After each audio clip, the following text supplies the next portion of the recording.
play fake to Walker. Sam rolls out near side. Throw is made. Touchdown! Seahawks! Jaxon Smith-Njigba from 12 yards. Second and 4 from his own 34. McMahon throws intercepted again. It's Tupu. He's inside the 20, the 15, the 10, the 5. Touchdown Seahawks! 2 interceptions, 2 touchdowns for the Seahawks. A 34-yard return. Lofa Tupu, welcome to the NFL, baby. 35, he's on the run, Lynch. 40, pushes him at 35, look at him go. He's down to 20, 15, he could go. He is going to go. Touchdown Seahawks. Oh my word. A 67-yard run. Welcome in everyone to another live episode of the Hawks Eye podcast preview show today. And I am so happy to be joined by Brandon Cain of the Hawks Nest. Me and Brandon the other night did a watch party show for the Thursday night game, but it's great to have you in here, Brandon, to discuss this upcoming matchup with the Jags. How you been, my friend? I've been doing good, man. The season's gone well so far. We are, pretty good record-wise, but it's been a great year with the fans and being able to enjoy the way this team's looked and some of the surprises of it and all that. And so I'm feeling good right now about things. Well, after last week's game, I think there are a few people that are a little bit worried, obviously, about how the Seahawks are doing and how that's going to look come this Sunday. So we'll kind of get into it right off the bat here, Brandon, and we'll talk about time to get right. Like, obviously, it was a big loss to the Tampa Bay Buccaneers, and it was kind of gut-wrenching a little bit because the one thing we figured this season that wasn't going to let us down in that game. And the one thing that we were kind of all skeptical about proved to be pretty sound in a lot of ways. And in response, I'm talking about the offense and defense. What did you take away from that game last week?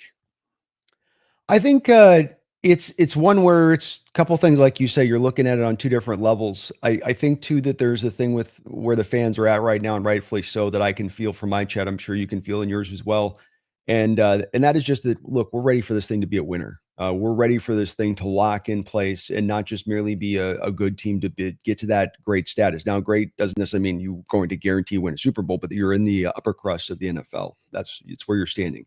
And I think that you can really feel that, and I get that. I find myself in a bit of a different position on this one, as I felt like my expectations were in a real kind of as realistic of a place as probably they've been as a Seahawks fan coming into the season. And this is, I think, important to this answering this question, because a lot of how I think you answer this question comes into what your view was coming into the season. If your thinking was this team's got to absolutely be a contender now and ready to go, and then now I'm not seeing that seems to be where they're at, or maybe you're just blaming on injuries. I think you're confirmed of that. I think maybe on the other side I'm a little more confirmed of this, and that is that the Niner and the Buccaneer game stand out to me so far in the respect of your defense, which we're hoping was going to be a top 5. Can it be top 3? Oh, can we be the number 1 defense in the NFL? Well, I understand that there are injuries there, but people keep bringing up all these injuries don't seem to want to acknowledge the fact that there were injuries on the other side of the unit you were playing, not the other team you were playing, the other unit. So the Niner offense lost Kittle in that game early on. No Brandon Ayuk. Juwan Jennings gets injured in that football game. They've got Ricky Pearsall to throw to, and Tungus. Like you should be able to take that down at home. And so not only when you're not able to take that down, but they're walking you up and down the field. Because remember that Niner game, you benefited from a couple of interceptions, a couple of missed field goals as well. That was a big factor on that one. And this game like that as well, where they're just kind of walking you up and down. Doesn't mean we have a bad defense now. Doesn't mean this defense can't round into becoming top 5. But I think it does mean to me on this one a little bit that we've got to, check a little bit of those greatness aspirations that we all have for this year. They're on, I think, the right path to getting to that greatness spot. But a lot of what you did this offseason, and another place people don't acknowledge, is you ate a ton of dead money, more dead money than what you're dealing with in the Russell release year or trade year. Right? All that dead money, you're moving on from stalwarts on the offense. You're bringing in a new offensive coordinator. I think just on the front part of the defense, and maybe Straw, I know these don't have anything to do with the defense, but all of that led you to believe, okay, we got to be patient with this year and let this maybe go through some ups and downs and bumps, because we're going to really benefit from it later. And quickly on the offensive side of the ball, Sam Darnold has been absolutely just what word can I use to describe how great he has been? He is doing everything within this offense you could want and ask a quarterback to do, playing on time, off script when the time comes, like last week in the Tampa Bay, where you've got the 2 pass rushers bearing down at once and he finds a way to break the pocket. We saw it, I think, 2 weeks ago, where you had the free rusher up the middle because they blew the protections, and he slid right off of the free rusher and was able to break the pocket and go throw to Barner out in space. he is doing everything at such an excellent level. And it's a bit more confirmation bias as we are two kind of quarterback geeks in how you isolate looking at your quarterback and who you want. We don't have to have this problem now. It doesn't look like for the next maybe hopefully 3 to 5 years, 6 years. But for me, I'm all on board with where the NFL is going on looking for these reclamation projects. And that beyond this whole thing where in the fans' mind, it's always been, go get your top 5 guy, go target your guy, package picks, throw up here. We know John's never packaging picks to go up in the first, don't we? But that's the thing that beyond anything on offense, that stood out to me. He's not just playing at a good level, top 10 quarterback level. He's playing legitimately like a top at least 4 quarterback in this sport, in my opinion. Yeah, and I can't argue with anything you just laid down there, Brandon, in a lot of ways. Like the Buccaneers and the 49er game do stand out to me as I'm looking at it going, okay, we're dealing with teams that are also in injury hell at points, right? Like how much how much does the Buccaneer game change? Okay, yes, if Love plays and if Witherspoon plays, but then if Mike Evans and Bucky Irving are playing as well for the, Tampa Bay Buccaneers, how much does that change how that game goes? I don't know if it does. I think the score may still be the same. Mm-hmm. This is, and we talked a little off air about this, and I'm going to kind of go on this tangent, but Mike Macdonald has to kind of earn his rep as a defensive genius, I think, over these next maybe 4 to 5 weeks, including, the Commanders game and that Rams game, because you may not have all your pieces. And if you're such a defensive whiz, you got to find ways to make this right and make this work. And so this is going to be a big test versus this Jacksonville team to show that they can actually do that. But to the Sam Darnold point, and it's something that, drove me nuts a little bit last week, and I did a film breakdown with Dan on the Hawks Lab, film lab that we do. So if you haven't seen that, go check it out. We break down the 99-yard drive, but it was the interception he threw at the end of the game. And so many people wanted to jump. Oh, there's Sam Darnold. That's the guy we know. And I'm looking at him like, and Sam openly admitted, yeah, I didn't get the protection call right. The ball placement, where the ball was going, was not a problem. There was a window there for him to throw, and where he's been throwing all year is into those windows without an issue. It deflects off a helmet, a linebacker ends up, that stuff's going to happen. But outside of that, like him evading the pocket, him getting the ball out of his hand to the right guy at the right time, like to your point, he's been a top 5 quarterback this year. And my biggest thing is some people are like, oh, well, let's wait for Sam to be Sam and fail. Well, this is what now, 25 games-ish sample size from Minnesota now to here. And he's really only had the 2 bad games at the end of the Minnesota run last year, which would put you at 23 solid games of starting and being a good level NFL quarterback. Like, I'm okay if Sam Darnold's our next quarterback. And I'm on board with these reclamation projects too. I think we see, and you, can tell me if you feel differently, but teams in the top 5, there's a reason they're teams in the top 5 of the NFL draft. Usually there are drastic issues with that team organizing infrastructure of the team itself. And you take these young quarterbacks who aren't getting developed the same way they used to in college because they just bounce around if they don't like, their starting time or whatnot. They don't actually develop. Then they come into the NFL and they're underdeveloped to begin with. So it takes them 4 or 5 years to potentially even get to where they should have been coming into the draft out of college. So now you look at a guy like Sam Darnold, 4 years or 3 years in New York, which was just a dumpster fire, goes to Carolina. The time he gets to start in Carolina, he goes 4-2 during the back end of a season. And then he gets, to San Francisco and humbles himself to sit behind a 7th round pick, learn. And then now you see the quarterback you have now. Like, I'm fully on board with taking swings on guys that show they have the talent, and you just need to kind of tweak them a little bit to get them going in the right direction. Yeah, I think that's to where there's always a little of kernel of truth. We had a discussion a little bit off camera about, your pension in the prior regime for not targeting the middle of the field. And the kernel of truth I would say within that is you get frustrated and say, well, Carroll just didn't want to target in the middle of the field. No, Carroll's also operating off of the statistics that show that that's where the majority of the turnovers from interception standpoint happen. And it's not just interceptions of where a guy undercuts a route and jumps it. It's for what very exactly happened on that final play with Darnold, where you have a slight tip, change the trajectory of the ball, and you have multiple defenders standing back in space, especially you happen to be a defense that's not blitzing on the play, and they were blitzing on that play, but we wouldn't. This is a Carroll foundational thought if he has on this, that you're going to get those tips over the course of the game, and your guys just need to be in the position to go get those. And so that this is sort of the price of doing business if you're going to be a team that's going to live in the middle of the field at times. And the offense, by its base nature, I think you would agree, lives in the middle of the field. That's the nature of this offense. The real thing is too on this, don't get downwind on something from that's the cause. Go back to not causation, but go to the source on this thing. Go to the core. The core is that your defense couldn't get a stop for its life in that second half, save nothing of pretty much most of the game. That's at the core of it. And you spoke about the injuries. Throw on, remember with that, the right side of their offensive line, in addition to those injuries of those two guys that you mentioned. And Godwin just getting back, and he looks nowhere near like Godwin of last year or what we've seen Godwin at his best. So again, an offense that is very much limping in. And so I think that's this is where I sort of land on that one, where I'm not worried about Darnold with the interceptions. He's not going to fall off the cliff where people keep like grasping on this thing. And when they go to same old Darnold at that point after that game he had, that's confirmation bias if I've ever seen it. If you're watching that game and you're going to take that last interception, or there's this thought that he's somehow not clutch. Well, when he was clutch last week, but now he's clutch, that doesn't add up. Also, I will say the kernel of the truth to try to give these people a little bit, Bryce, give them a little bit to the people that are the negative Nancy's when it comes to Darnold right now. Where he's susceptible is not in being blitzed and not being pressured. We've proven and disproven time and time again that he's been very good against pressure. He's been very good against blitzes. What will happen, and you saw in the Minnesota game last year, he gets locked in and he will sometimes go a little too fast on the pre-snap recognition about what's going on. And he just needs to sometimes take the go with the beat. It's not even a hut thing. It's just wait, give it a second. Defense might give you the hand on this if you just give it a little more second on this, especially if they're going to time something up. And that's not even a thing. It's every player, everything. It's just it will come up here and there. And a lot of times he's going to slaughter it. So there's the good side on it too. No, and I would agree with you on that. The one thing, he talked about how, in the offseason with those last two games, the one thing that he was getting, having issues with that caused in that Detroit game and that Rams game was a robber defender coming in late into that middle of the field where he likes to throw those stick routes, where he likes to throw those quick, skinny seams. And when you're not, to your point, you're pre-snap, okay, everything's good. They're in that too high shell. And then you take that ball really quick and that guy buzzes down late.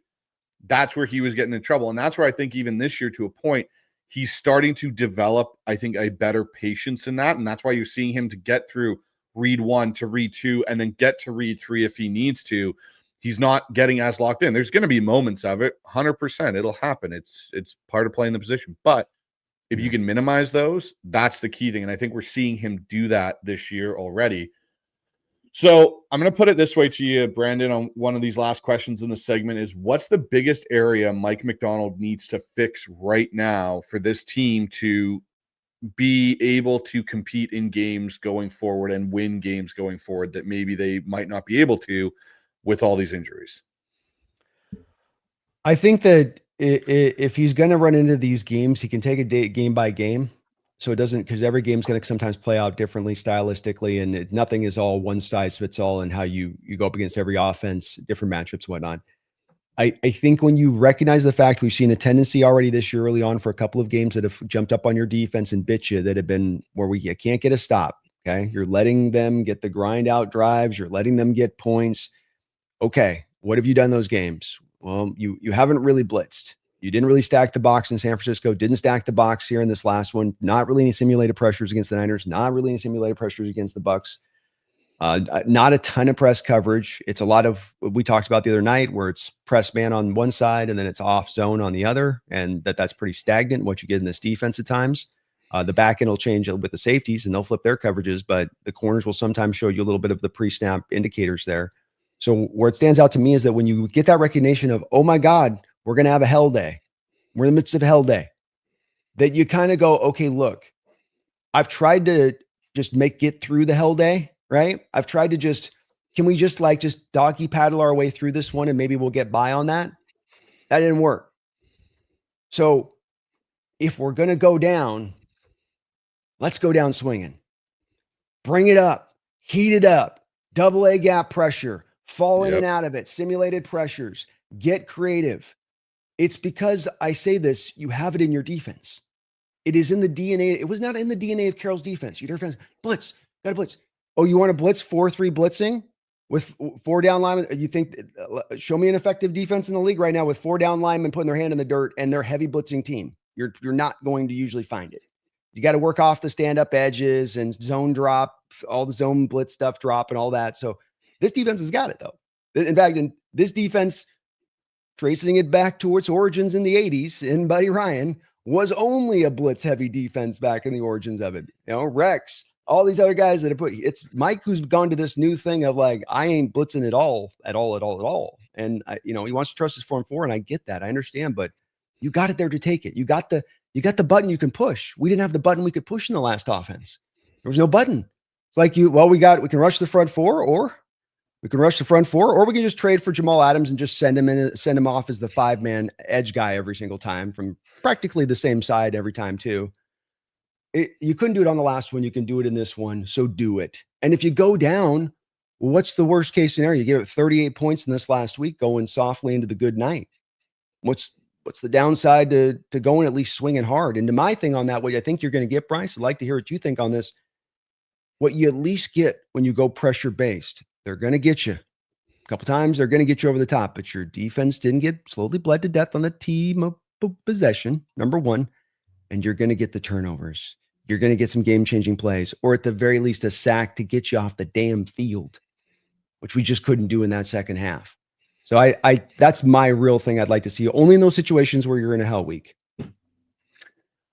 I'm totally in agreement with you, Brandon. They have to change something up. They have to bring something until you can get all the reinforcements back. And yes, they get Lawrence back this week, but I'm like, as a ex-quarterback, the worst thing for me was, I could see the blitz packages coming, and you learn to study them throughout the week. But when you're in the moment of that, you're going to hit some gash plays and it's going to be great.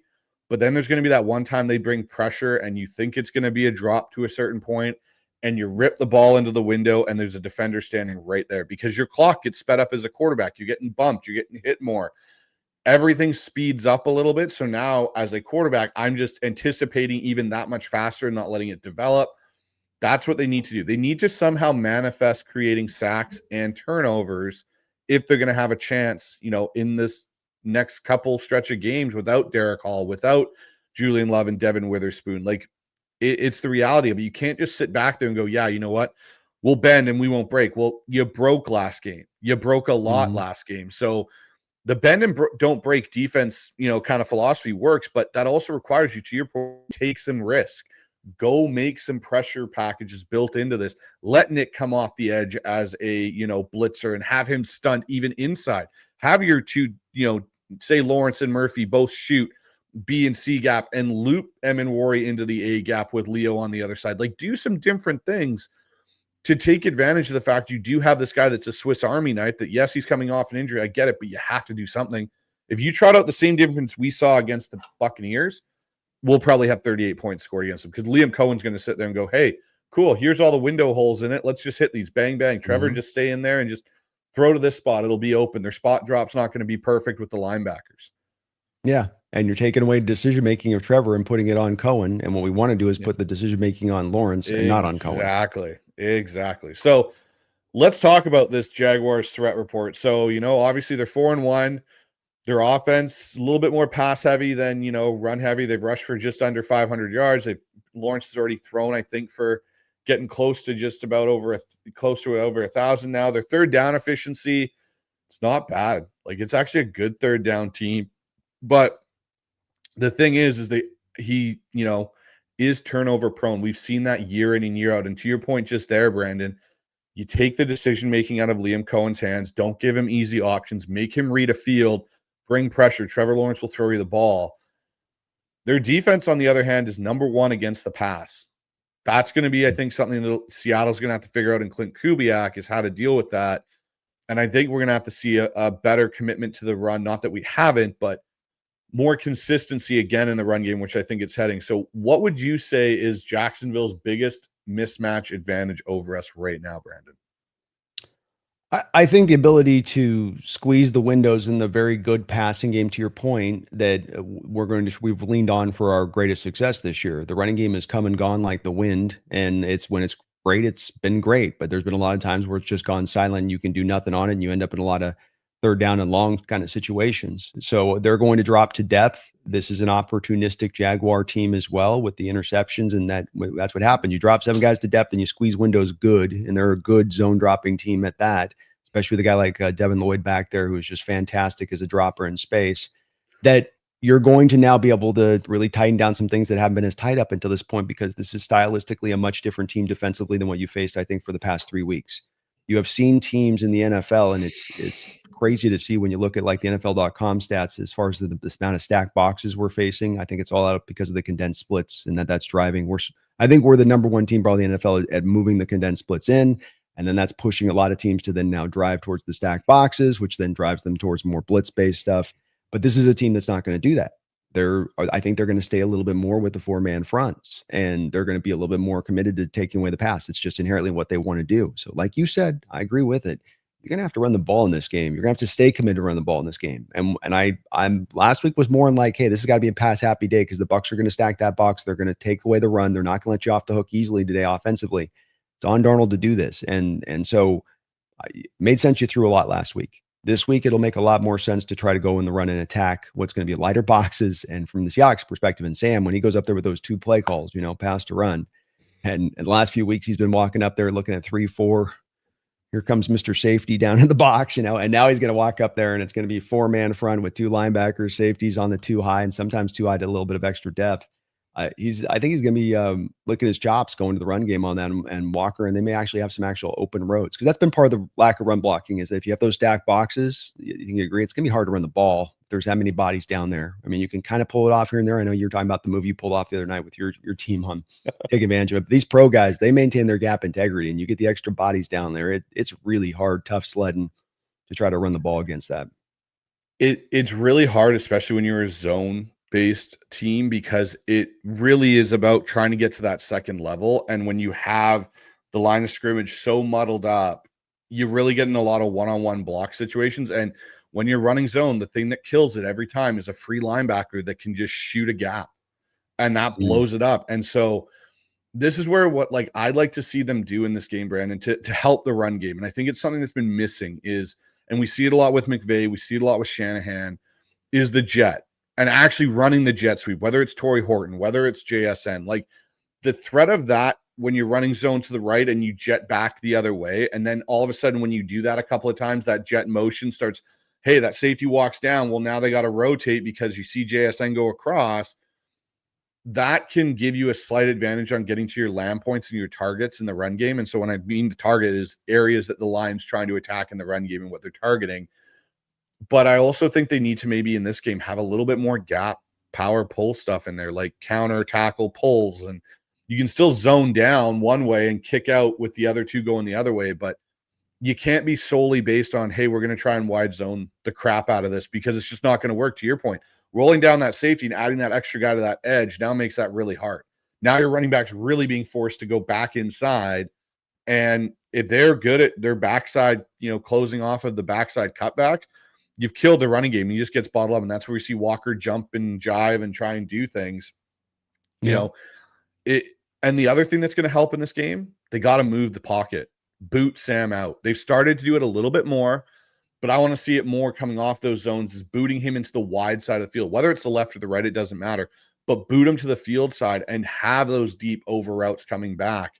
That again will help with that, how they are able to set the edge on the run game.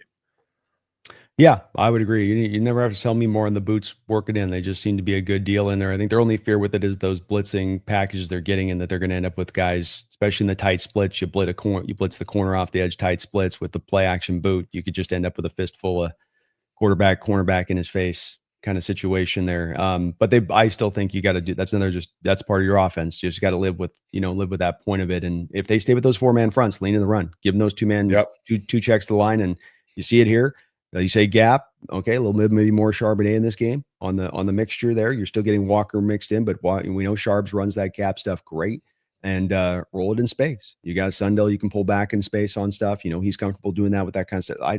I don't mind at all leaning into that, but I think you do try to, if you get those light box for the first time in 3 weeks, you're actually getting 4-man fronts, and it's not just feeling like overload city. Man, lean into that, and I think they will. We've seen with Kubiak, he is as good a commitment to running the ball probably here that we've seen.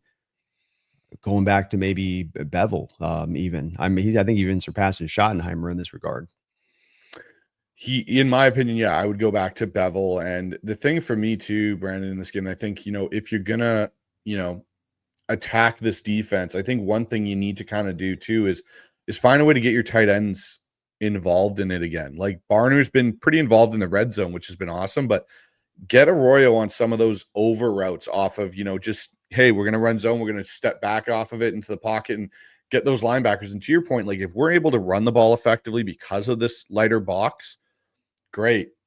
Keep hitting it and gashing it. Once they want to roll that safety down, now you take your shot with those over and under route concepts and mesh.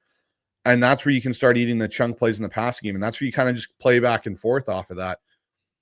I don't know if we'll see a lot of blitzes coming from this Jaguars defense. No. Just because of how good Sam's been at hitting the blitz this year and taking advantage of teams when they have brought that extra guy in pressure. So it'll be interesting. But who for you, Brandon, is the Jags X factor in this game for them? Is it Lawrence? Is it Etienne? Is it Devin Lloyd? Who is it for you that you're like circled going, we have to find a way to make this guy's day a living hell? I go to Lloyd. I think that in that game, we saw the impact of Fred Warner in the first game of I think this guy's playing right behind Warner as the best inside linebacker in the sport, the full meal deal package. And I loved him coming out of college. So this is confirmation bias, certainly, that he's become the player I was thinking he could become. But he is going to be that guy dropping into space, smart. A guy's going to not just intercept it, but a pick six kind of guy happening. And a game, you are on the road and you allow a guy to, it'd be incredible. He gets another one. You think he's got two of them or something, but you got to be worried about that from my standpoint with him mainly. I think he just controls things in the center of the field. He's so rangy and he can cover so much ground and so much space. And I think that's going to be a big challenge for us to work around him. You got to keep him, under control as much as you can. I think I'm not as really worried about the offensive skill position players or anything else there. Josh Hines Allen is a problem off the edge. He's definitely going to be difficult, but I think Cross can give as good as he gets on that. So it's not as big, but to me, it's Lloyd. How about you? For me, it's Lloyd on the defensive side. I think you got to find a way to get hats on him, whether that's, Zabel or Bradford or Sundell, when they climb, they can't over pursue him. You have to get in his way and at least create him to hesitate on where he's committing. And that's the other part of this is running motion and stuff. Make him hesitate a half second to get to your run lanes and get to your blocks. That's going to be the key thing. Because to your point, he is exceptional at reading, filling, doing those type of things as a linebacker. One of the better ones in the league right now, I think, in a lot of ways of doing it. So you have to give him some window dressing so he's thinking a little bit. The more, and this goes back to football 101, the more a defense has to think than react, the better off you're going to be and you get an advantage. You got to do that this week because if you let Devin Lloyd just go, he's going to create problems all day long, I think, for the Seahawks offense. But on the flip side, for me, the guy on their offense that I would say I think they need to do a good job of containing, because I think Liam Cohen will maybe take what he thought the Buccaneers were going to do with Bucky Irving. And I think you'll see Trevor Etienne be involved in the pass game a lot in this game and get him out and see if Ernest Jones is the one that comes down, or is it, Ty Cotter or Kobe Bryant that comes down to, shadow him or cover him. I think Trevor Etienne's going to be very vital to their offensive game plan this week, more so than maybe some people think, to open up spaces in the middle of the field for a Brian Thomas, for a Travis Hunter, because if you can get the linebackers to have to chase the running back to the flat because you're killing them in those little dump-off plays and he's getting 7-9 yards every time, eventually they're going to shoot, and that's when you run that guy in the back door into the middle of the field. And that's something I think the Bucs wanted to do but just didn't have the back to do it in Rashid White last week.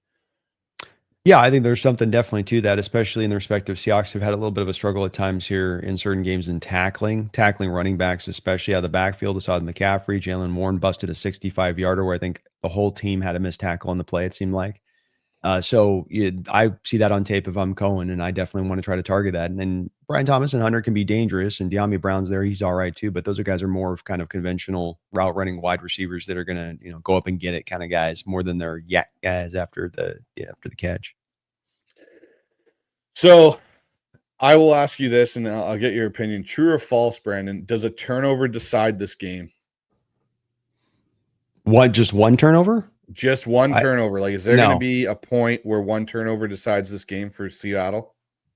No, I don't think so. I think I think if it was two, I'd say yes. If you were saying if they win the turnover battle, I'd say yes. But I would not just say on one turnover that would be enough to sway the tide. So let's take a look at this matchup as a whole here, Brandon, and where it kind of tilts. So you've obviously got, here's some of the focus battles. We got Seattle's O-line versus Josh Allen and that defensive front. They got to protect Sam. Seattle's D-line versus Etienne, taking away the running lanes. Horton and JSN and Cup versus this Jacksonville secondary, which it's kind of going to be interesting to see if is Newsome going to play for them this week? Have they announced if he's in or out this week? I think he's going to have to because the last guy was playing. Campbell was out there. So that's what so it'll be interesting there. And then obviously Seattle secondary versus this group of receivers. So for you, what is out of those three, where do you go 1, 2, 3, 4, Brandon, for you? So give me the three, give me them again, just in order. So the Seattle's O-line versus obviously the Jaguars defensive line, Josh Allen and that group. Seattle's D-line creating pressure and stopping the run. Seattle's receivers versus this secondary that's kind of been now slowly put together by Jacksonville, I guess. And then obviously Seattle's secondary versus Lawrence and the Jags receivers. How do you rank that out for you in priority of where the importance is? I would say the biggest concern and the biggest worry on the front of that's going to be our secondary and where it stands. Not even as much because Jaguars just have a lot that they're going to be out Brendan Strange and playing in this game. They're tied to number 1 wide receiver, so they're a little lighter there, but they still got enough pass catchers. Hunter came on last week for the first time, maybe starting to kind of, though that'll be interesting with this one too, is that you just asked about Greg, does this draw you to give Hunter more snaps this week to the defensive side of the ball because you're a light one cornerback, and then that lightens your receiving corps maybe a little bit because of that as a choice you'd make if you're a Jacksonville team. So I would go both the 1-2 punch defensively here. I think you're going to be able to feast from a receiver position. I mean, Jordan Lewis is a really solid nickel back for them, and he'll be probably following up on Jackson, but we've shown we can isolate away from that because Jackson goes to the outside. And so now do you have Jordan travel to the outside with Jackson? I don't think they're going to do that. And so I think our receivers will be just fine when it comes to that. It's just down to me on first the secondary and then second the pass rush. You are getting pressures this year, but it's taking a long time to get your pressures there. And a big point of emphasis for me in looking at this game has been Trevor Lawrence with Liam Cohen at his back, like the wind at his back, getting the ball out of his hands very quickly, and you taking a long period of time to generate pressure.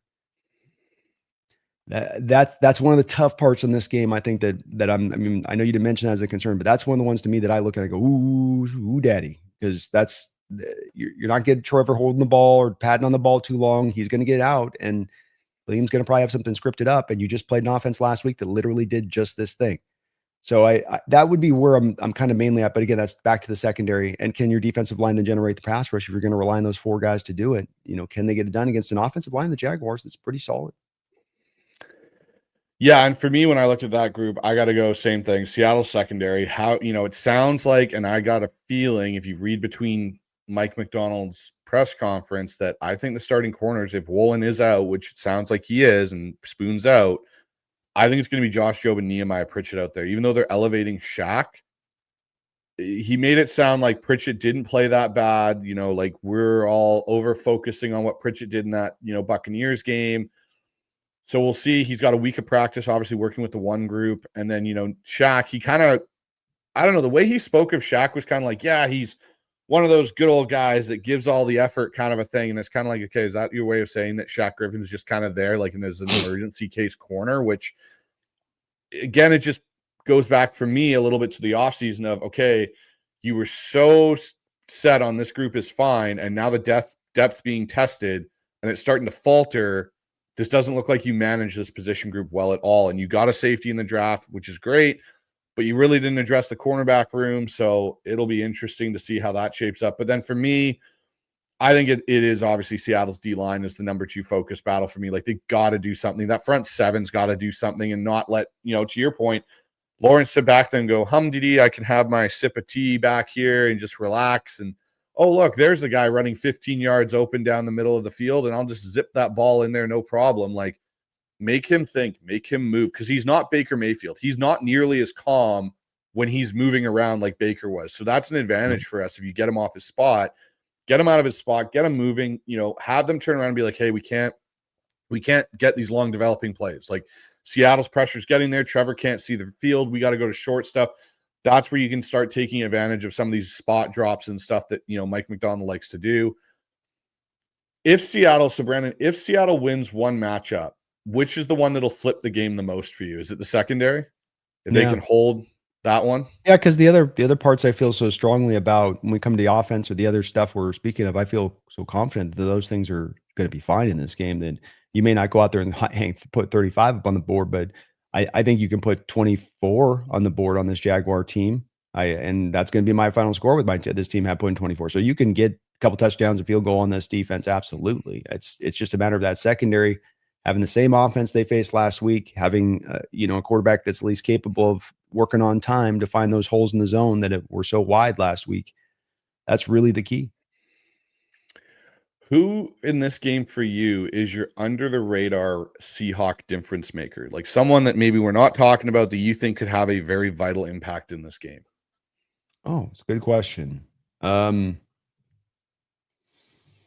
your mind kind of does go to corner a little bit on this one. But I guess this would be a DeMarcus Lawrence one, man. If he's coming out there and he's able to play, and a guy that we haven't gotten a lot of pass rush from, who's been a good run defender so far, which was going to his modus operandi. But can you kind of come out here and give us a vintage game? Go out there and give us a 2-sack, 5-tackle monster kind of performance out there from that edge. Dial it up. We don't need you to dial it up every week. That's the thing we all knew with getting him. It's like Cooper Kupp. It's a little bit where it's like, look, we know you're not in your prime, but can you come into those games we need to come in and provide that role in the way we need to provide it? And boy, do we need this right now. And I don't know where his health's at or how much he's got to give here, but you got to generate the pass rush in this game. And as much as we're talking about Mike dialing it up, he might dial it up a little bit. You're 31st in the league right now in blitz rate. You're at the bottom of the barrel in the stack box rate. Like, he ain't been doing it. I don't think he turns that on a dime here today in this next game tomorrow. So really need DeMarcus to get home, I feel like. So it's funny. You went with DeMarcus. I'm going with Chenna. I think Chenna needs to have another impactful game, like he did in Arizona, where he was kind of all over the place. And again, it still worries me that both the guys we're talking about, we're sitting here going, yeah, we need our 2 veteran edges that have injury problems to stand up and be the guys. But that's where they've kind of left this group now. Like, I don't have any faith that Boy Mafe can be that guy that steps up. Chenna is already proven he's come back and had a bit of an impact in the Cardinals game, and even in the Bucs game, him and D'Anthony Bell kind of contributed to that 1 sack when they did bring pressure. And I think Tank's run edge setting is going to be a big factor in this to hopefully, but to your point, I think he needs to have a vintage game, like get 2 sacks. If him and Chenna walk out each with 2 sacks, I think Seattle wins this football game. Yeah, exactly. 100%. Yeah, it's a good point. I feel very much the same way with that. Just if these guys can get that job done and handle it off the edge and be able to create the pressure at the key times, just get those key third downs, get them off till they can't convert. That'll be enough because the offense will be effective, I think. And it's going to be on their back to do it. So we'll see if they can do it. But like I said, injury's not good too as well with it, but it is what it is. And look, you talked about corner. I think that's a little bit of my worries here is I'm fighting the emotions a little bit as I've gone through the year so far in certain respects of things, of there being parts of this offseason that I went, ooh, oh, ah, oh, eh. And like all 6 of them are kind of in certain shades coming into the reality a bit. And that can be from how we dealt with the corner position, deciding to go with Woolen on $5.4 million salary this year on last year's deal, not addressing the offensive line, the Milrow pick on the 3rd round, and then with it too as well, the edge group going, why were we talking so hardly about Micah? Because we all sensed it when training camp. Not in the way we were seeing necessarily, just in sensing it inherently from what we saw last year and going, the edge groups, I mean, it's good. I mean, it's, it's Shannon. Okay. It's good. It's good. It's deep, man. It's deep, so deep, but strong. That's the question now on that. And let's see if we got some strength from it. No, 2 sacks from Etienne through 5 games is it. It's kind of funny because when you talk about that edge group, Brandon, and being like, it's so deep and it's good. It's okay. And it's good. It kind of makes me feel like how we talked about the receiving room in a lot of aspects. Like, oh, we've got JSN, but we don't know what we've got in JSN yet. We've seen some flashes, but is it sustainable what he did the back half? So yeah, our receiving room looks good when they had MVS and Cooper Kupp and that. Like, it looks good, but now JSN's been that guy. He's ascended to being a number 1 difference-making receiver, and now that room looks a whole of a lot better, going like, oh yeah, these other pieces work in perfectly because we got this guy that even if teams try and stop him, he still makes plays and impactful ones at that. When you flip that to our edge group, it's like, where is that guy? We don't have that guy in that edge group where hey, you know what? Like, D-Law is doing a really good job at getting pressures, but he's not getting the sacks. And Boye is doing the same thing. And Tank's doing a good job setting the edge. And Chenna's coming in and contributing a little bit. But, oh, yeah, we've got Trey Hendrickson or Micah Parsons where they've already got 5 sacks this year. And it's like, oh, yeah, Trey's going to clean this up. Like, Derek's going to come off the edge. He's going to push him. And there's Trey Hendrickson cleaning this up. Or one of these guys, or Micah Parsons. Like, that to me is where this edge group falls, is you don't have a closer. You don't have the cleanup guy to come in and, like, hey, that's his one job and he's really good at doing it. Let him go do that. Everyone else can work on setting the edge and do all those things. But when we put this guy on the field, we know he's going to get in a game a sack, or he's going to be back in that backfield so much he's affecting the quarterback. And teams then go, hey, we got to deal with this guy, because right now teams are going, hey, we got to deal with Leo. Leo's our one guy. And as an interior defending rusher, it's a lot easier because you're stuck in the middle. Guys can help chip and do things to assist the guard dealing with you. When you're a guy on the edge, it's a lot harder. Yeah, you can put a tight end out there, but you have a lot more open space to work with in a lot of ways as an elite edge rusher compared to an elite interior player. The only guy we've seen be truly dominant at that spot year in and year out in effect games is Aaron Darnold. And I don't think he's walking through any team's door right now. So, but Brandon, let's talk about the 3 keys to a Seahawks victory. So what are your 3 keys for a victory in this game, Brandon? Running the ball is first out the gate from my perspective. Defensively, being able to get the Jacksonville Jaguar team off the field. I think less of these long sustained drives that are going to take 7 minutes of the clock time and time again, especially on top of scoring. I think that's really tough, especially in keeping our offense in rhythm. The third one would be, it's a good question on the third one. Oh, well, I guess just within that, I don't think Mike's gonna, like we just talked about there, stack these boxes blitz. So I do think it's that the front four's got to be able to generate the pressure in this game. And so you're going to need them to do a much better job than they've done here at getting that done, be it sacks coming off the edge or for somebody. But they've got to heat this up. And if it's going to be a hard job with how fast Lawrence gets the ball out of his hands, but you just got to find a way in this game. So for me, I'll pull up my 3 keys to the victory on the screen, and some of them are actually similar to yours, Brandon. The first one for me in this is they've got to dominate the line of scrimmage. Seattle's plan to victory has to be dominate the line of scrimmage. The offensive line's got to protect Sam. Josh Allen and that defensive line and Devin Lloyd are going to cause problems. Establish the run. But on the flip side, the Seahawks, as we've talked about throughout most of the show, has to close lanes on Etienne and force Jacksonville into predictable passing downs. That's the biggest thing for me with that is you have to dominate the line of scrimmage in this game. If you at all lose on either side of that, it's going to be a long day, I think, for Seattle in this, because Liam Cohen's a really good offensive mind. You'll find ways to create problems for you. And we saw what the secondary is like with no pass rush. It just is going to get picked apart all day long. Yeah. 100% agreed. I think those are great points, and I can't take anything away from any of those, especially with the running on third early downs with Etienne. Some of these teams and why would they've had the sustainable drives has been the third and shorts that have helped them get there. Third and threes versus third and 7s, third and 9s, third and 10s.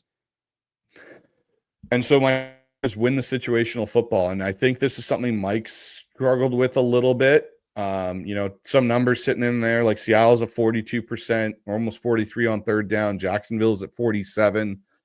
Sustaining the drives, finishing in the red zone will kind of define this outcome. We've been better at it. I'll say we've been better in the red zone as of late. Last week was a pretty good example of it. But we can't, stall out on possessions, inside the 20. And on the flip side, Macdonald's group also needs third down stops and some red zone discipline to get off the field. Like, it's execution, not necessarily creativity, that has to shine when it comes. And I think there's things Mike Macdonald does do well, but you got to execute it. If you don't execute it, it doesn't matter what you're doing. And that's the biggest thing on defense. I think they've just failed to execute the last few weeks. And Mike's I think sometimes he might have even tried to get too cute with some things and didn't go with his bread and butter things, and it bit them in the ass.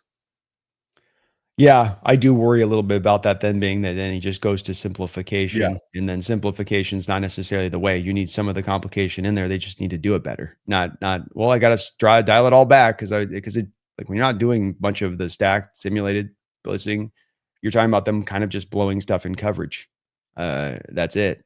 And it's like, well, if they're just blowing the most rudimentary base stuff, like again, I'm like, I got to be able to call this guy, buddies. Like, guys, let's go.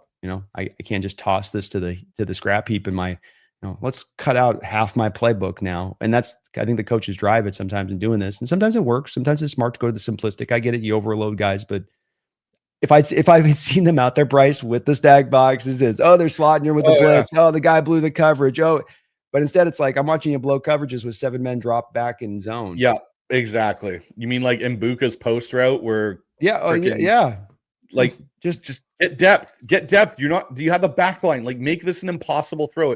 Throw underneath and rally up.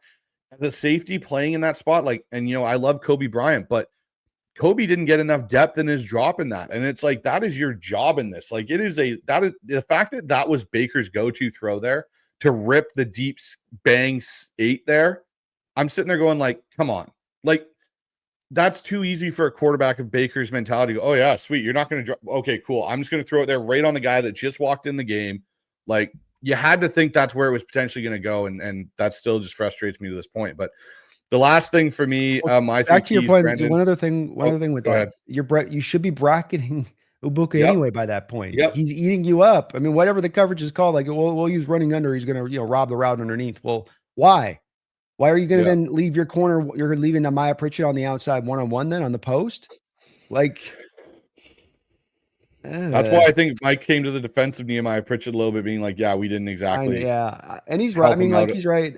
Nakata blew the other one with the deep ball, to the Mbuka on the other one. And I mean, that one was one where Nakata just fell freaking down going backwards. But I hate that Bryant play. You don't understand it. You don't get the, Yeah, exactly. So the last thing for me is create and capitalize on turnovers, right? The Seattle has been opportunistic. We've got 7 interceptions through the 5 games, but we're facing a Jaguars offense that's already thrown, I think, 10 picks so far this year. So they're up there, but this is where Seattle can flip the script. Force the takeaways isn't enough. Darnold and the offense must convert them into points. So sudden scoring changes, complementary football, but the defense can't sit there and go, yeah, we're not getting any takeaways in this game. They have to get takeaways in this game to, I think, turn the tide due to the amount of injuries that they have. I think they got 5 interceptions. Oh, is it 5? Mm-hmm. Sorry. The Jags are... I think you were looking at their defense have 10 interceptions. Oh, yes. Thank you. Yep, you're right. Defense. Yeah, so thank you. Defense got the 10, but the Lawrence it's still the point stands. He's got 5. Yeah. He'll throw a tip, but you've got to force his issue. You give him the one read and let him go robo quarterback. He'll go robo quarterback on your butt. He'll fall down and then go robo quarterback, like to the point I heard Matt Hasselbeck today talk about that play. And he's like, man, that's on the QB. Because so many people are like, oh, the center step. No, the quarterback, get your freaking feet out of there, man. Like, the fact that you got stepped on by your center is the worst thing, because it wasn't like you had a pulling guard or something like that. Like, you literally got stepped on by your center. Like, that's just those quarterbacks have each other's backs like nothing, so it's true, because those guys will defend those guys to the. You don't know what he was going through. oh, I know what he was going through. Oh gosh. All right, Brandon. So one thing I do on my show, we do the 2-minute drill. So I'm going to give you 10 questions. You're allowed 1 timeout in this time frame, and it's rapid fire, man. So we will get into the 2-minute drill right after this.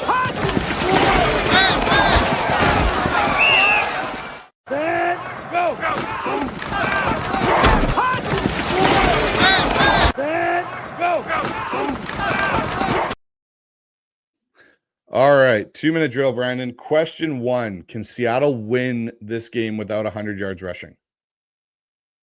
No. Okay. Question 2: bigger X factor, JSN or Cain on offense? JSN. I think the split's going to be as much 50-50 this week, and I could see Charbonnet getting some carries because of the gap stuff you talked about and some of the, lack of contention. It's going to be down there by the line of scrimmage. Okay. Question 3: one Seahawk who must shine. Oh my gosh. Well, we did DeMarcus Lawrence, but that's a cheat answer. I'm going to go with Josh Jobe. I need your other outside corner to hold up. Will may or may not be out there with the doubtful thing. We'll We need the one guy out there that's healthy and good to go to be doing his job. Give me one of those games from early in the year that you gave us. Give me one of those. Okay. Question 4, does the defense bounce back? No, but they're not as bad. So it's not completely, I mean, it kind of depends on what you call bounce back. I think that you're going to give up like probably more than like, you'll give up like 11 less points. I think you're not going to, so that's technically a bounce back. But I still think this offense is going to be able, it's just, you give an offense like that, their exact offense that they get to see just all of the stuff that worked and then go next. I think Cohen's going to have some answers there dialed up. And I don't know if Mike's going to have the answers that he's going to be able to adjust. I think he'll fall back to say, well, I'm a little injured on this and I just can't, is what it is. Okay. Question 5, first sack, Nwosu or Murphy? Nwosu. Okay. Question 6, who wins the turnover battle?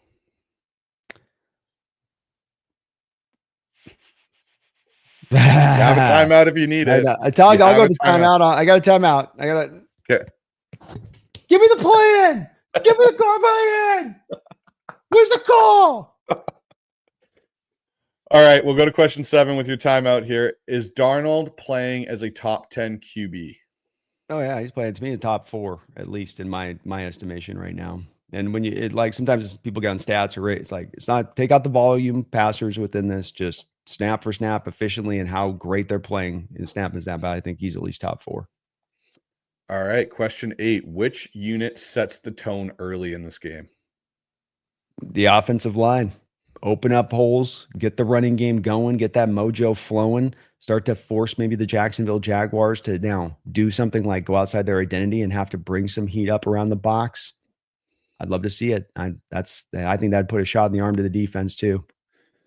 Okay, 2 minutes left. Seattle's got the lead. Who do you have more trust in, the offense to get enough first downs to win the game or the defense to hold? Offense all day long right now. My faith in defense is a little shaken. Not stirred, 10. just shaken. Not stirred, just shaken. A little shaken.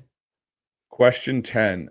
Which secondary option in the offense has more yards, Cooper Kupp or AJ Barner?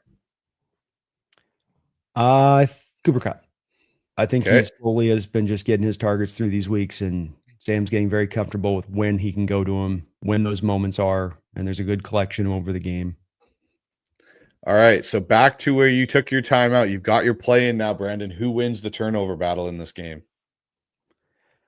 I'm going to go with the Jacksonville Jaguars. They've been as an opportunistic of a defense as you're going to get in the league. I think you're going to be able to run the ball, but you're going to have to pass one point or another into some of those tight zones back there. And chances are, with it being that I'm anticipating the defense is going to give up some points and yards, offense is going to have to also be scoring its share. And that's going to force a little bit more probably passing than they would like walking into the game, where they'd probably like to ideally lean a little bit more on the run. And so you see them maybe getting another, interception here or there with Sam having to kind of work some stuff through in the course of the game. But I don't think it's going to be a big difference. All right. And that was the 2-minute drill with Brandon Cain of the Hawks Nest. There you go, man. You're one of the few people that's brought out the timeout and actually use it. Some people just panic and kind of sit there.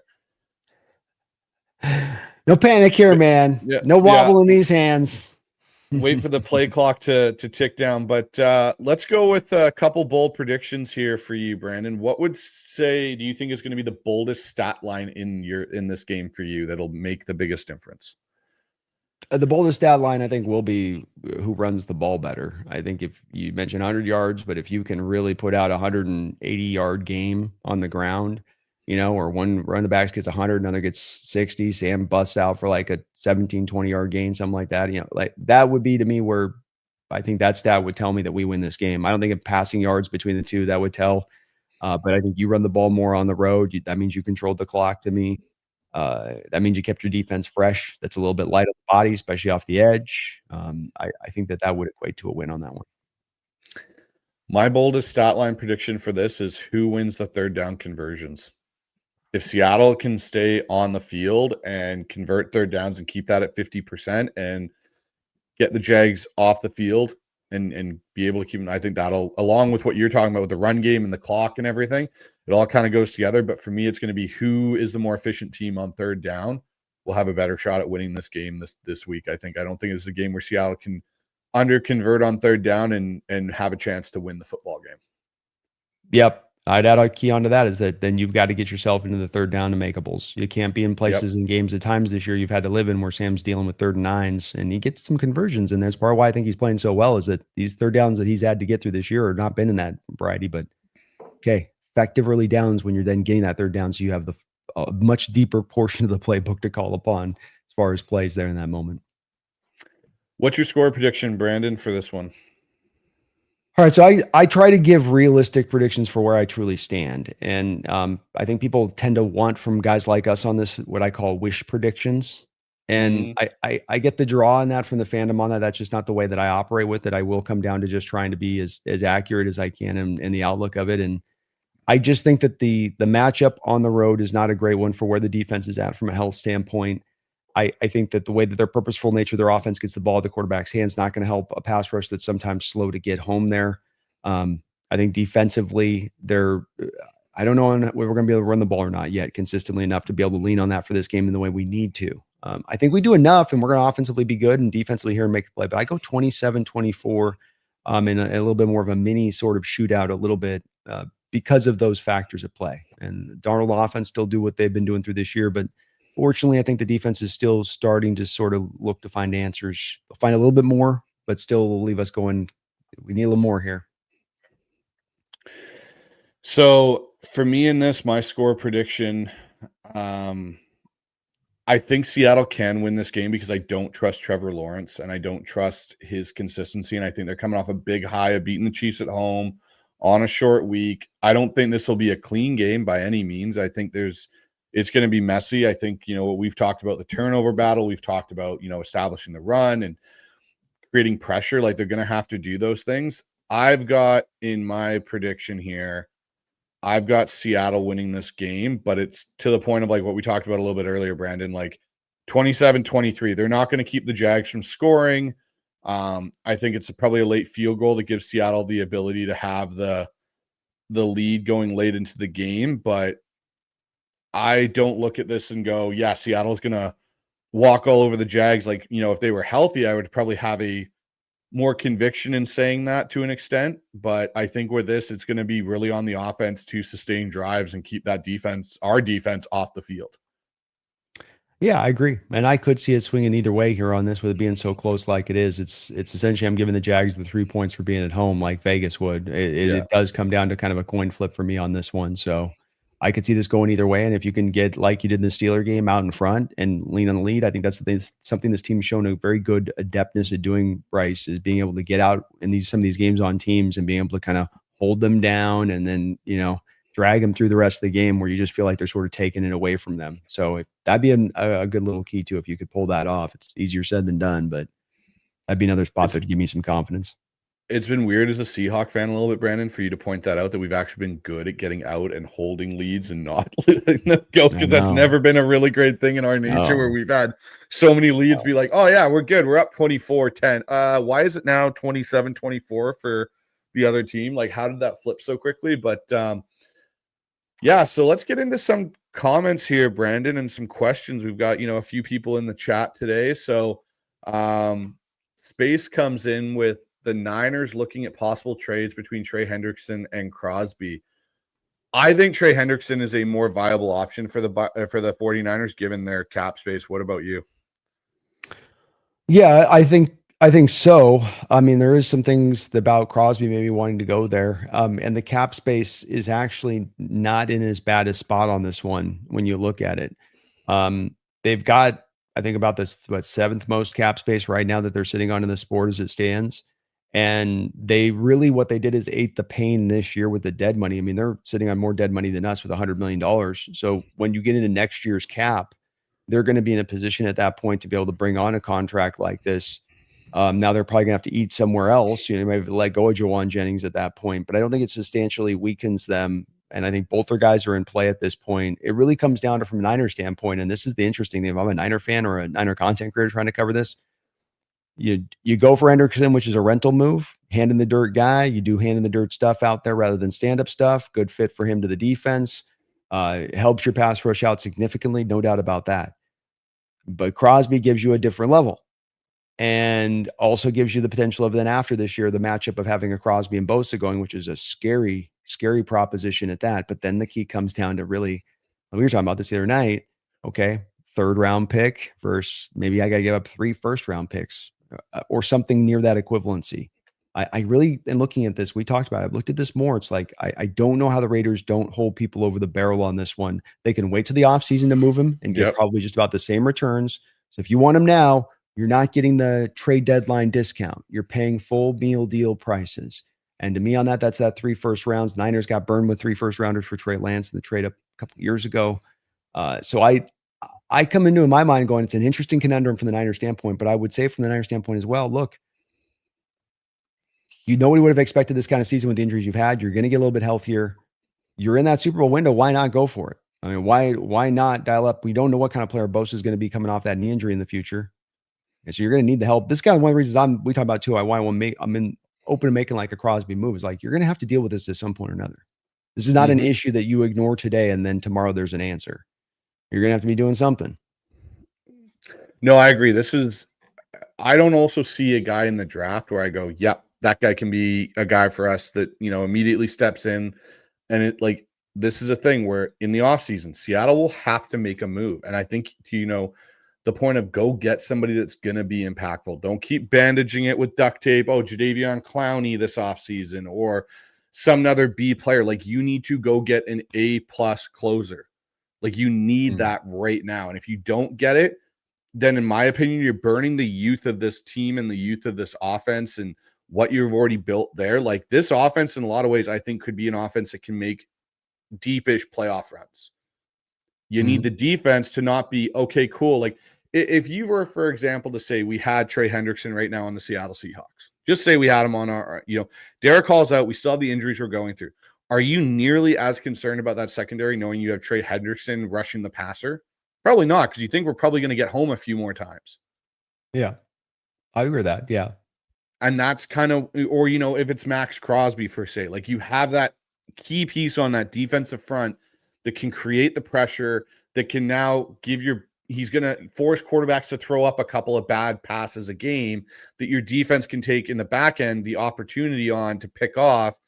That changes the way a team plays. Yes, you still got the same injuries, but you're alleviating the pressure on those guys to be perfect almost every play because your pass rush can't get there. Yeah, and I think that Crosby's going to have another level he gives to whatever team comes there. You saw this with Leonard Williams when he came here. Leonard Williams spent his whole career with the Jets and the Giants.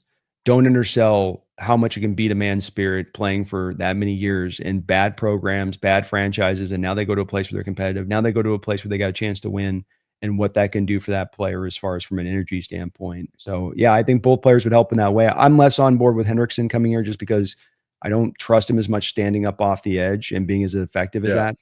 There's some guys that are good at putting their hand in the dirt. There's some guys that are good at standing up. There's some guys that can stand up and put their hand in the dirt. I think Hendrickson's a hand in the dirt guy. And I don't think that's going to make him as good a fit here. Agreed. If you had to tell me who I'd rather have, Max Crosby's the guy. And if you're going to sell, a good chunk of your draft capital, that's the guy I'm going to give up picks for. But Martin Lawrence in the chat, he goes, I know Lawrence isn't the same level as a Mayfield as a QB, but are you worried about our defense for tomorrow's game? I certainly am. Well, I think we kind of covered this throughout the show that there's things that Lawrence does do well, but it's more of the make him make decisions and take it out of Liam Cohen's hands of scheming up the perfect situation for Lawrence to be successful in.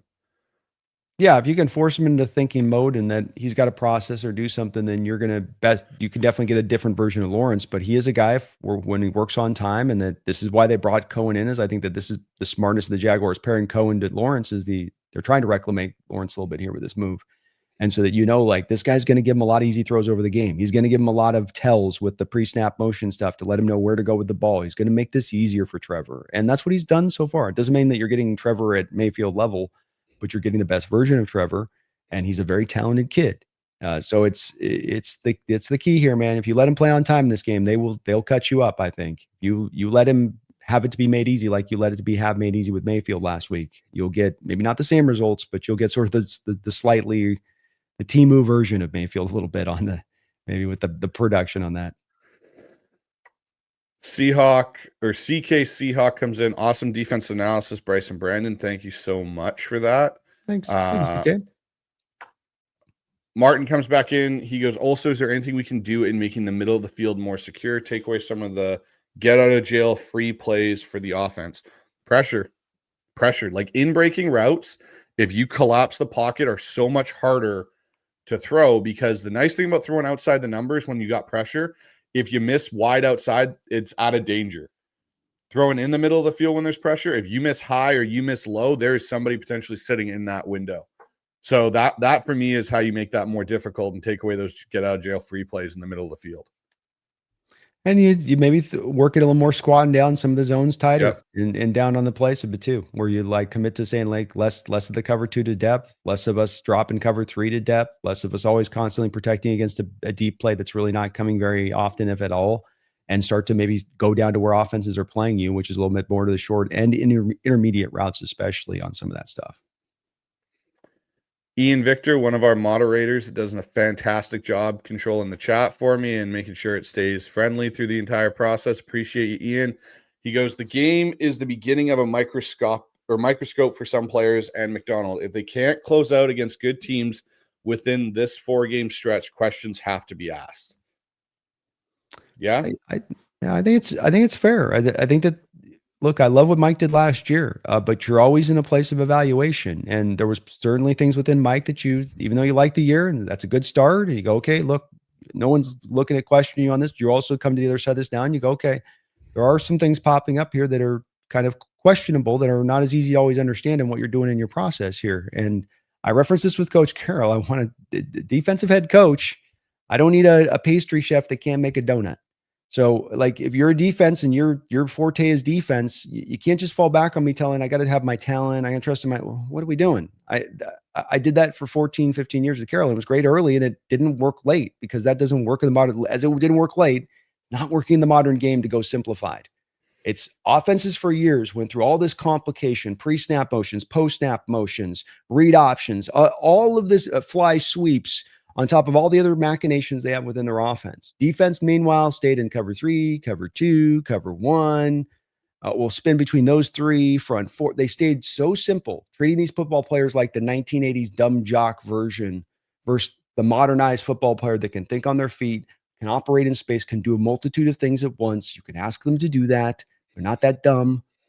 So let's trust in them to be able to do that and go with it. And I brought you here, Mike, because you had those answers in your playbook, and because you're a bright young coach, that not because you drop 7 into space and bring a front 4, but because you have the intelligence on how to bring this, when to bring this, how to set your players up to be put in a position to succeed, not to be put in a position to potentially fail. Last week, that secondary was being put into a position to fail.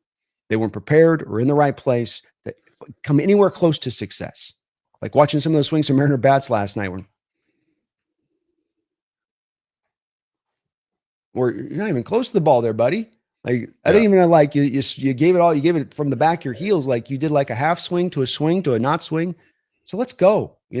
Let's bring it. It doesn't have to be perfect. Doesn't have to be amazing, but just show me some action that you're actually working through some answers here defensively. Show me some stuff here to where it's not just throwing it at a wall and sees what sticks. It's purposeful. It's people. Oh, they're doing this. What's a common answer? We could do that. Bomb. Do this. Last week, you didn't blitz in this game. I mentioned I've hammered this point. You're the 31st team in the NFL walking into this game at blitzing. Not a problem. That's okay. I don't expect it, but you blitzed less in a game where your front 4 still continued to not get pressure after Derek Hall left the game, and you continued to give up endless amounts of points on the back of that strat. So you operated it. Make that make sense to me, Bryce. Make that add up to me on how that maths. That math doesn't math. And it was something for me too, Brandon, that drove me nuts when Hall left. And you now have the guy that is not providing the pressure, because Hall was up to this point had been kind of your key pressure off the edge guy, more than Mafe, more than anybody. And he leaves, and there isn't a correction. There isn't a counter punch now. Okay, cool. Derek Hall's out. And they announced him out like within a drive of him going to the sideline. It was like, he's out. Yeah. Okay, so now you have time. You have even halftime, even though people say, oh, there's not a lot of changes to go. There's enough where you can go and be like, okay, so we're going to come out and we're going to start running our pressure package, guys. We have to. Like, we're going to start bringing it. So that's where you see that change. Did we see it? No. So the math doesn't math. It was like almost like well, we're going to hope, and this is what I think it was, we're going to hope that we get a break where one of their linemen fall or miss a block or something, and we get some pressure, and Mayfield throws it up and we get an interception that way. That's what I think the plan was. Let's bank on a oops moment and take advantage of it rather than, no, let's manifest it. Let's push the envelope on that. If we get burnt, we get burnt. But guess what? If we get burnt and we're trying new things to create pressure, that's also going to give some relief to the, well, at least they did something. We know there were injuries, but they tried something different instead of just, we're going to keep banging our head into the wall and be like, hopefully it gives, hopefully it gives, hopefully it gives. It never gave. It never gave. And remember too, we talked about the other night, maybe the only 2 times you blitzed in that second half, you get home with D'Anthony Bell for the only sack of the game. And then Emawari comes off the other side then later in the game, and he creates pressure and forces an incompletion. So again, I'm confounded by the fact that you're not 2 working for 2 with this when you bring blitz. It's just that's the stuff to me that just drives me crazy, Bryce, because like I shouldn't be able to, as an idiot like I'm in the position I am to watch this sport, I shouldn't be able to kind of recognize that as like, dude, come on. It worked. It just worked. Twice. Now we're going to go away from it, back to the other stuff that wasn't working and back to your regular scheduled programming. Like, no, give me back this, stuff. Ian agrees. He goes, just need that elite pass rusher. Yep. Nope. Definitely something. Brian comes in. He was having a conversation with Space. He goes, I'm done with the Milroe experiment. Just because teams got a game plan for it doesn't mean they respect it, because his president hasn't accomplished anything beyond a turnover and 4 net yards. I haven't had a chance to ask you this, Brandon. What is your thoughts on the Milroe experiment and the package? I was open to it, but also reticent to be wanting to see it. I could see the theory behind it when you initially made the selection of him. You're going to wait for his development. You're trying to get something out of him now because that development may never come. So you want to get something for the 3rd round pick. So there's a drive to get him on the field. You didn't know if Darnold was going to be what Darnold has been. And so maybe he's being more historically Darnold. And so you need that extra juice to the offense. That's not been the case. And Milroe has not looked anywhere near close to comfortable or ready to go out there. Defenses know what's coming. They know you're not going to throw the ball. They load up on the box. They come downhill. They take away the plays. It's not making defenses prepare. You've got these 3 plays you've shown on tape. Do you think any defense, do you think the Jaguars this week spend 5 effing minutes looking at the Milroe packages? They say, here's the Milroe preparation this week. I got it here. Let me give it to you here. Hey guys. Yeah. So sometimes they bring out this Milroe. So when he comes out, you see 6 out there. I just want everybody to run at the line of scrimmage post snap. Got it, coach. Done. That's it. Yep. Now we move on to all the Darnold stuff that we work on for this week. It's not working. It's unnecessary. Darnold's playing like a top 4 quarterback of the sport. Don't take the ball out of his hands. Don't take one less opportunity away from him. That's a part of this too, is you're removing one less opportunity away for the guys playing as hyper efficient as you could ask for at the position. And you're not exactly giving him high volume of passing attempts, by the way, to get that done. No. All the more reason to then give him more. Well, and that's the thing. Like the last week's game was the first time he broke, I think, 32 pass attempts this season. Yeah. Everything else has been under 30. He's thrown 28, 26 has kind of been his average, which is what I said in the offseason was an ideal thing, unless you had to up that because you were chasing a game or a score, which is what they were in this last one. But I'm of the mentality, Brandon, at this point, make him your 3rd emergency quarterback so he can still dress. And if shit gets really sideways and you get injuries to Darnold and Locke, then he goes in the game. But don't waste a roster spot for 1 play a game. That's what hurt you in this one. You didn't have Shaq Griffin ready to go when you lost one of your corners that's a starter, and if you were going to use them, and you didn't have any extra pass rushers. Like, for the rest, in my opinion, rest of the season, Jalen Milroe needs to be the emergency 3rd string quarterback. And I saw some people going, oh, well, if you do that, like, then next year, he's going to be the number 2. So it's good to get him into games, when you can. It's like, I don't think Drew Lock's not on this roster next year. I don't know if they look at Milroe and go, next year he's ready to be our number 2 quarterback if Sam goes down. Know. I agree. I think Drew Lock signed the 2-year deal for a reason. Milroe won't get a shot to really compete for the number 2 job till year 3. And that's just the reality of it, I think. Unless he comes in and shows a massive change from the offseason to now, I just don't see it. And the plays they're running, like even the option, like what was that? Like you don't have the hashes to run it properly. You don't have a lot of the things that make it successful in college, in the NFL game. Like, it just was a bad play design. Walker even gets that ball. He's not going anywhere. And every time they've done it this year, Brandon, it's killed a drive. The drive stalled out, and it's just failed. Stop. I don't want to see that play either. You got to run it. You've got to run the old. It's got to be a wishbone action if you're going to run that. Don't run it anyway. But the fullback fake dive has got to be the start of the play. Yeah, you got to get the end to collapse and someone to collapse. No one collapsed. Yeah, it's otherwise it's just dumb. You're just walking into the edge off the. You've got to fake. But again, it's like, so what? The short hashes you mentioned. You're running into the short hash. And then you don't do the fullback dive, that's the bread and butter of the wishbone back in the day of why you wanted to run that. There was a purpose to that. Why they did that. Like you said, it takes away one guy off the edge with it. So, but it's just not working. And it looks horrible. And last week was a catastrophe of a situation with that. Martin comes back in with Walker and Charbonnet to both have 75 yards rushing. That bold enough. I think that would be great. If we see that, I think there's a good chance that we see Seattle with a W. I got a button for that one. Enough said. Excellent. All right. Ian came back in. Tomorrow is really going to be an eye-opening day because by Monday, some teams are going to be in the beginning stages of selling. Yep. It'll open up that trade deadline talk, I think, a little bit more, and we'll see. Michael comes in with a Bryce mentioned too on this. People are a little bit locked in, Bryce, I think, in my chat. You caught this, I think, the other night. If the Seahawks are going to do the trade deadline move, it is going to come the week before the deadline. They're going to want to get that player, and it's not going to come at the week of Sunday or Monday of that next week with the thing. So if this move is going to be made, it is, to the point of last comment, coming quick, coming fast. Yeah, it'll come quick and fast because they're going to want to use that bye week to get even extra work with that guy in the system and whatnot. Michael comes in with a donation. Appreciate it, Mike.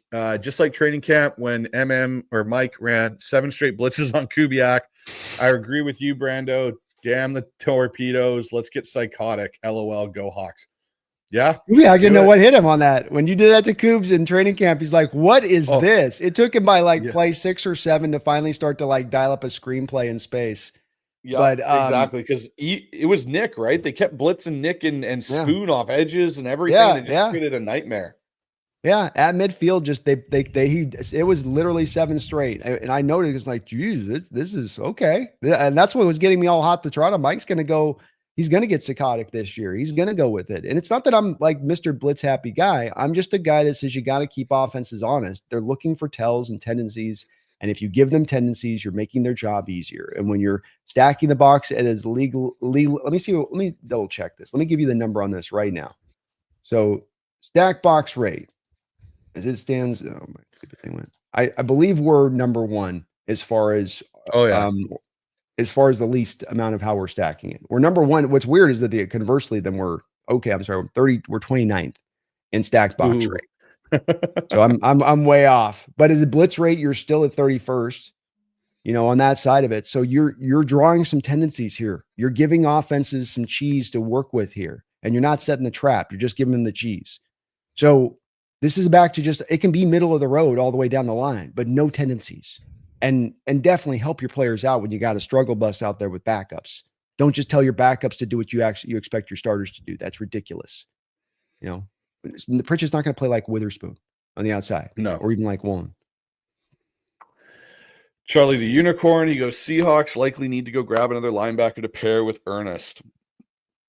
It's where there's a good possibility on the trade deadline. That one could, like we saw last year with Ernest costing only a 4th round pick. Don't know the health of Tyrese Knight right now, where he's at, that maybe you can go find a guy last year of his contract, and bring him in maybe to pair up to kind of get that solidified for not very much. Yeah, no, exactly. And I still have the belief in some respects, Brandon, that I think after the bye week, we could see if Ernest and Drake Thomas are not getting it done these next 2 weeks, I think we may see the activation of Paul Jr. Because last year they didn't make a linebacker change until after week 8. After Mike Macdonald had seen a bunch, they got him in late. He went through the whole, now learning. He's had a lot of time to learn. I think there's a chance maybe we see him after the bye week if things aren't getting any better. I could see it. The baseline's not great for the position. All the much more opening the door to that. Jared's got Seahawks 30, Jags 29. I could see it. So I could see another high game too. Out of all the injuries, Brandon, I'll ask you this. Out of all the injuries that Seattle currently has, Which one do you think is the biggest concern? Witherspoon. Because Okay. I don't know if that As I don't know if it's an MCL. I don't know if it's something that all year it's going to be something he's got like a hitchhiker in his shoe that he's just dealing with. And if it is, that's, you know, he's a guy that you were looking to have kind of a breakout year this year as much as anything else, and especially working on the outside, because then you could really let Eamon feast to the slot. So I think you're feeling his lack of presence out there bigly. For me, it's Love first, then it's Witherspoon right after that. I think Love's just does so much in that back end of communicating and getting everyone in the right spot. And I think he elevates Kobe Bryant's play. And I think we've seen in the games where he hasn't been there, Kobe doesn't look the same that we've seen. And I think it's going to lead to what they do with him in the offseason.